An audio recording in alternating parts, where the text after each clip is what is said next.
Mardi 17 décembre 2000. Nous allons traiter en fait une décomposition en éléments simples et techniques d'intégration. Donc nous sommes post-bac, première année à l'UPF si vous voulez. Donc en direct du Fénois, on se prépare aux vacances de Noël en fait, et puis on commence avec une décomposition en éléments simples et puis intégration d'une fonction rationnelle. Donc cette fonction rationnelle, si on l'observe, on a un terme x au carré plus 3x, on peut déjà le factoriser par x, et puis on voit qu'on a un pôle 2 d'ordre 2, un pôle 0, et puis un pôle moins 3, ce qu'on appelle pôle, ce sont les valeurs qui annulent le dénominateur. Alors cette décomposition, si on fait de la division euclidienne, en fait, eh bien, comme le degré du numérateur est inférieur au degré du dénominateur, la partie entière sera nulle. Donc ça, c'est des choses en fait à connaître, qui vont de soi. Donc en fait, on peut décomposer notre fraction rationnelle.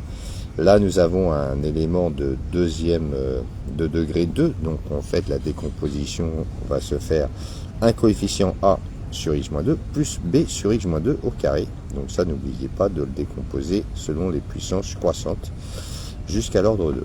Puis un pôle d'ordre 1 qui est x, donc ça va donner un coefficient c sur x.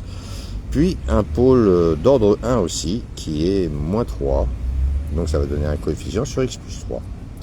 Alors comment procéder? On procède en général, on va prendre le degré le plus important pour trouver la valeur de b. Donc si on multiplie en fait l'ensemble par x-2, donc là je le fais en fait dans un premier temps, après on le fait de tête. Donc je vais multiplier ceci, ceci, ceci, ceci et ceci par x-2 au carré. Et puis on va faire lorsque x est égal à 2. Donc après simplification, il va rester 1 sur x plus 3. Lorsque x est égal à 2, ça va faire 5 fois 2, 10, donc 1 dixième. Celui-là il va rester a facteur de 0, donc celui-là il va tendre vers 0. Le x-2 au carré part avec le x-2, il va rester le terme b. Ici, de la même manière, lorsque x vaut 2, celui-là fait 0. Et lorsque x vaut 2 ici, de la même manière, ce terme-là vaut 0. Donc finalement, on a trouvé la valeur de b qui est égale à 1 dixième. Donc une technique très classique, on multiplie par le pôle d'ordre conséquent pour trouver déjà le premier coefficient b. Alors ensuite, si on observe les choses, on peut se focaliser sur c. Alors on va multiplier par x l'ensemble et on va faire x est égal à 0. Donc si je multiplie par x, donc je vais plus vite, c'est-à-dire que en fait le x part avec le x et il va rester ceci. Ici je multiplie a par x, b par x, c par x, donc le c part avec le c, le x part avec le x, et dx sur x plus 3. Et puis on va faire de sorte que x vaut 0. Donc si x vaut 0, celui-là vaut 0, celui-là vaut 0, celui-là vaut 0. Et ici, il va rester moins 2 au carré, ce qui fait 4, sur 2 plus 3, ce qui est 5. Lorsque x, vaut 0, donc ça va faire 3 fois 4, parce que moins 2 au carré, ça fait 4. Donc il va rester 1 douzième. Donc finalement, on a trouvé la valeur de C qui vaut 1 douzième. Bon, de la même manière, on va procéder pour D par exemple. Donc on va multiplier l'ensemble par x plus 3 et on va faire lorsque x vaut et est égal à moins 3, c'est-à-dire la valeur du pôle. Donc là, je vais beaucoup plus vite, c'est-à-dire qu'en fait, si je multiplie par x plus 3, le x plus 3 va partir avec le x plus 3, il va me rester ceci. Je multiplie par x plus 3, et lorsque je fais x est égal à moins 3, effectivement ce terme-là va valoir 0. Pareil ici, il va rester ici, parce que le x plus 3 part avec le x plus 3, donc il va rester d est égal à la valeur de ceci après avoir simplifié par x plus 3. Donc lorsque x vaut moins 3, donc ça va faire moins 5 au carré, ce qui fait 25, multiplié par moins 3, soit moins 75, soit d est égal à moins 1,75. Il ne nous reste plus qu'à trouver le terme a. Eh bien pour le terme a, ce que l'on peut faire, eh bien c'est une autre technique, hein, c'est-à-dire qu'on va multiplier l'ensemble par x et on va faire tendre x vers l'infini. Donc si je multiplie l'ensemble par x, on obtient ceci, ceci, ceci, ceci, et lorsque, donc simplification par x, et lorsque x tend vers l'infini, donc le degré du dénominateur étant plus grand que celui du numérateur, donc l'ensemble ici va tendre vers 0. Ici, eh bien, on sait qu'une fraction rationnelle tend vers ses monômes de plus haut degré en l'infini, donc il va rester le terme a. Celui-ci, eh bien, ici on a un terme de puissance 2, ici on a un terme de puissance 1, donc une fraction rationnelle tend vers ses monômes de plus haut degré, donc il va rester du b sur x, et b sur x en infini, tout ça, ça va tendre vers 0. Et il va rester notre terme c, puisque x part avec x, il reste c.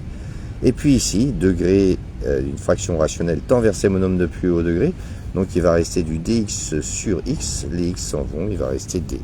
Donc finalement, 0 est égal à a plus c plus d. Alors étant donné qu'on a trouvé la valeur de c et la valeur de d, eh bien a est égal à, en passant ces deux termes-là de l'autre côté, moins c moins d. Alors si vous vous souvenez, on avait trouvé que c valait 1/12. Donc je le reporte ici, moins c ça fait moins 1/12. Et puis d valait moins 1 sur 75, donc plus d, donc moins d je veux dire, donc ça va faire plus 1 sur 75. Bon, il s'agit d'additionner ces deux fractions. On va multiplier la première par 75 et la deuxième par 12. Donc il va me rester moins 75 plus 12 sur 12 fois 75. 12 fois 75, 10 fois 750, 10 fois 75 ça fait 750. 2 fois 75 ça fait 150. 750 plus 150, 900. Donc le tout sera 900. Et puis au numérateur, eh bien on va avoir moins 75 plus 12. Donc ça va faire moins 65 moins 2. Et ça va faire moins 63 sur 900. 63 c'est 9 fois 7. Donc on voit que là c'est divisible par 9 aussi. Donc divisons l'ensemble par 9. Donc en divisant par 9, on obtient moins 7 sur 100. Donc ça sera notre terme A. Donc finalement, eh bien, notre intégrale consiste en fait à intégrer le coefficient de A.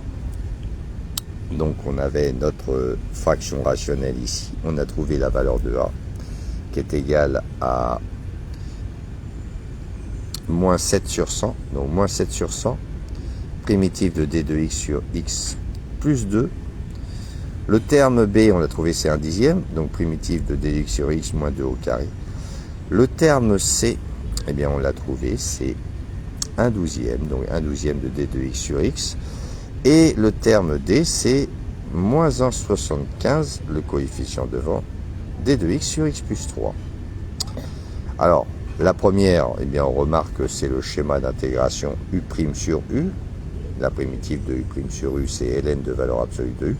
Donc là, je vais vite, hein, puisqu'on est post-bac, en fait, des schémas d'intégration, on commence à bien les connaître. Donc cette primitive ne pose aucun problème. Cette primitive, on va y revenir un petit peu. Cette primitive, eh bien, c'est 1/12 de ln de valeur absolue de x. Cette primitive, c'est moins 1,75 de ln de valeur absolue de x plus 3. Il ne reste plus que celle-ci. Ah, celle-ci, c'est quoi? Eh bien, voilà, nos techniques qu'on a vues dans les vidéos précédentes permettent de reconnaître que c'est un schéma en puissance. Donc si on pose u est égal à x moins 2, eh bien u' c'est 1. Autrement dit, cette primitive revient il faut reconnaître 1/10 de U' sur U carré, soit 1/10 primitif de U' sur U puissance moins 2, travaille avec les puissances. Et puis on intègre, on a un schéma en puissance, celui-ci. U puissance n, U' donne U n plus 1 sur n plus 1. Donc finalement, on va avoir moins 2 plus 1, ça fait moins 1 sur moins 1, soit moins 1 sur 1/10 de moins 1/10 de 1 sur U, et 1 sur U étant x moins 2, donc on a moins 1/10 multiplié par 1 sur U étant x moins 2. Donc voilà, nous avons intégré l'ensemble, et on n'aura plus qu'à regrouper avec ln de A plus ln de B, ln de A fois B, ou ln de A moins ln de B, ln de A sur B. On pourra effectivement simplifier cette expression, mais ce n'est pas de notre ressort. En fait, on va abréger cette vidéo qui était une technique d'intégration post-bac, bac plus 1 disons, et qui portait sur décomposition en éléments simples et intégration. Là, il s'agissait d'une fraction, une fonction rationnelle en fait à intégrer, où le degré du numérateur est inférieur au degré du dénominateur, donc la partie entière vaut 0. Et la décomposition en éléments simples se font à partir de pôles simples d'ordre soit 1, soit 2. Donc là, il faut bien en fait organiser cette décomposition en éléments simples en faisant un coefficient sur un pôle d'ordre 1, puis un coefficient sur ce même pôle d'ordre 2, puis après un pôle d'ordre 1, et puis ensuite un autre pôle d'ordre 1, avec des coefficients A, B, C, D qui sont à déterminer. Plusieurs méthodes, on peut multiplier par le dénominateur, en l'occurrence x moins 2 au carré, l'ensemble, et en faisant x est égal à 2. On peut éventuellement multiplier pour trouver ce pôle-là par x, l'ensemble, et en faisant x vaut 0. Il y a plusieurs méthodes, et puis une autre en fait qui consiste à multiplier l'ensemble par x et en faisant tendre x vers l'infini. Voilà, nous verrons dans d'autres vidéos en fait les décompositions en éléments simples dans l'ensemble des nombres complexes. Ici, il s'agit de pôles qui ont des valeurs dans R, donc ça sera une décomposition dans R. Mais il peut y arriver qu'on puisse demander en fait une décomposition dans C lorsqu'on aura des pôles complexes. Voilà, je vous remercie à tous, passez une bonne journée, un joyeux Noël à tous, joyeuses vacances de Noël, qui est une excellente période pour se remettre en selle au galop en maths.